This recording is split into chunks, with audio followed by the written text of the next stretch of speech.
Baik, selamat pagi. Perkenalkan, nama saya Angga Yoga. NIM 1910416905, kelas A2 Pagi Manajemen. Mata kuliah Perilaku Organisasi, dosen Adi Musalim SEMM. Baiklah, di sini saya akan meringkas bab 4, sikap, perilaku, dan kepuasan dalam bekerja. Pertama akan saya jelaskan tentang pendahuluannya. Sejumlah besar media-media yang populer hampir setiap hari memberitakan hasil tentang sikap. Semua memiliki suatu tujuan, yakni untuk mencari dukungan. Demikian juga halnya dengan manajemen, terutama dalam hal pengawasan organisasi, perlu memantau para pekerja terhadap sikap dan hubungan dengan perilaku. Sikap dalam bekerja. Para ahli telah menyepakati bahwa setiap sikap dapat terbentuk karena adanya pengaruh dan peranan pembawaan dan lingkungan. Yang keduanya mempunyai fungsi yang sama. Hal ini berarti bahwa sikap tidak dibawa sejak manusia dilahirkan. Sikap adalah keteraturan perasaan dan pikiran seseorang dan kecenderungan terhadap aspek lingkungan. Sikap didefinisikan sebagai kecenderungan merespon sesuatu secara konsisten untuk mendukung atau tidak mendukung dengan memperhatikan suatu objek tertentu. Kreitner and Knicky 2005, sikap adalah pernyataan penilaian evaluatif menyangkut benda, orang, atau kejadian.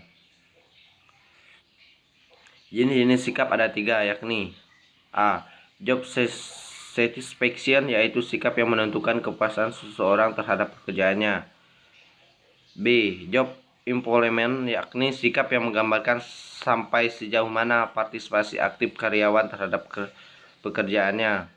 C. Organization commitment, yakni sikap yang menunjukkan sampai mana seseorang melibatkan diri dalam organisasi, beserta dengan tujuan-tujuan dan ingin menjaga keanggotaannya dalam organisasi. Aspek-aspek sikap menurut pendapat Scott and Beckman, Kreitner and Knicky 2005, yang membagi sikap menjadi 3 komponen yang dijelaskan sebagai berikut. Komponen kognitif merupakan komponen yang terdiri dari pengetahuan. Pengetahuan ini yang akan membentuk keyakinan dan pendapatan tertentu tentang objek sikap. Sikap efektif merupakan komponen yang berhubungan dengan perasaan senang atau tidak senangnya sehingga bersifat evaluatif. Komponen konatif merupakan komponen sikap yang berupa kesiapan seseorang untuk berperilaku yang berhubungan dengan objek sikap. Terdapat 4 karakteristik sikap, yakni objek, karena adanya sesuatu yang disikapi, sebab tidak ada sikap tanpa objek. Mengarah, karena setiap objek ada arahannya, maka sikap mengarah kepada objek yang disikapi. Berintensitas atau sederajat, karena perilaku kerja. Sedangkan menurut Stephen V. Robin 2012 menjelaskan bahwa perilaku kerja merupakan suatu karakteristik dan tingkah laku yang dapat dalam setiap individu atau suatu perusahaan yang terdapat dinamika pemimpinnya. 4. Faktor-faktor yang mempengaruhi perilaku kerja. Ada beberapa faktor yang mempengaruhi perilaku manusia seperti yang diutarakan oleh Kreitner dan Knicky 2003, yaitu motivasi. Motivasi pada dasarnya berusaha bagaimana menguatkan atau mengarahkan, memelihara, dan membuat perilaku individu agar setiap individu bekerja sesuai dengan keinginan pimpinan. Sikap ini lebih mencenderungkan untuk merespons sesuatu secara konsisten untuk mendukung atau tidak mendukung dengan memperhatikan suatu objek tertentu. Sikap mempengaruhi perilaku pada suatu tingkah yang berbeda dengan nilai. Keyakinan itu merepresentasikan mental lingkungan yang relevan lengkap dengan hubungan sebab dan akibat yang ada. Imbalan dan hukuman. Sifat imbalan atau hukuman yang dilaksanakan sangat mempengaruhi perilaku individu. Budaya itu membuat suatu anggota organisasi dalam membenarkan perilaku yang sudah ada dan merupakan aset yang berharga.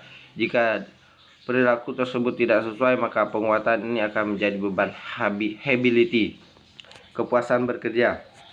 Di sini kita akan melihat apa sih pengertian kepuasan bekerja. Beberapa ahli manajemen sepakat bahwa kepuasan Kerja adalah suatu efektivitas atau respon emosional terhadap berbagai aspek kerja. Definisi ini berarti bahwa kepuasan kerja bukanlah suatu konsep tunggal. Sebaliknya, seseorang dapat relatif puas dengan salah satu atau lebih aspek lainnya.